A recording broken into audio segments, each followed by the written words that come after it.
ഒരു വർഷം നീണ്ടു നിൽക്കുന്ന ജീവകാരുണ്യ പ്രവർത്തനങ്ങളുമായി ലവ് ഷോർ അതിൻ്റെ സിൽവർ ജൂബിലി ആഘോഷങ്ങൾക്ക് തുടക്കം കുറിച്ചു. കൊടിയത്തൂർ പഞ്ചായത്തിലെ ചെറുവാടി പുഞ്ചപ്പാടത്ത് 2 ഏക്കർ സ്ഥലത്ത് നെൽകൃഷി ഇറക്കിയാണ് ലവ് ഷോറിലെ ഭിന്നശേഷി കുട്ടികളും രക്ഷിതാക്കളും മാനേജ്മെൻറ്റും സിൽവർ ജൂബിലിയുടെ തുടക്കം കുറിച്ചത്.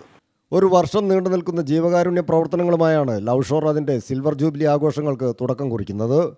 കൊടിയത്തൂർ പഞ്ചായത്തിലെ ചെറുവാടി പുഞ്ചപ്പാടത്ത് 2 ഏക്കർ സ്ഥലത്ത് നെൽവിത്ത് വിതറി ഞാറ് നട്ടാണ് ലവ് ഷോറിലെ ഭിന്നശേഷി കുട്ടികളും രക്ഷിതാക്കളും മാനേജ്മെൻറ്റും സിൽവർ ജൂബിലിയുടെ നിറവിൽ കാർഷിക രംഗത്തും പുതിയ കാൽവെപ്പ് നടത്തിയത്. രാവിലെ 10 മണിക്ക് തുടങ്ങിയ ചടങ്ങിൽ ജനപ്രതിനിധികളും വിദേശ പ്രതിനിധികളും സാമൂഹ്യ സാംസ്കാരിക രംഗങ്ങളിലെ വിശിഷ്ട വ്യക്തികളും പങ്കാളികളായി. ലണ്ടനിൽ നിന്നും എത്തിയ കാന്തി പിൻഡോറിയ കാർഷികോത്സവം ഉദ്ഘാടനം ചെയ്തു.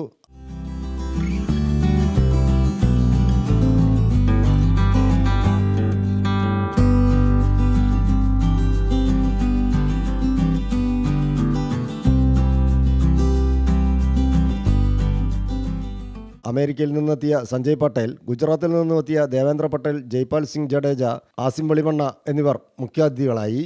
ഗ്രാമപഞ്ചായത്ത് പ്രസിഡന്റ് ദിവ്യ ഷിബു ഞാറുനടീലിന് നേതൃത്വം നൽകി. Love shore general secretary UA Muneer, ward member Ayisha Chalappurath, KV Abdurahman, Niyas Cholayil, Jithu Fahad, Bangalath Abdurahman, Majeed Pulikkal, TT Ussankutty, Azeez Karakkutty, U Amina teacher, M Shameena തുടങ്ങിയവർ കാർഷികോത്സവത്തിന് നേതൃത്വം നൽകി.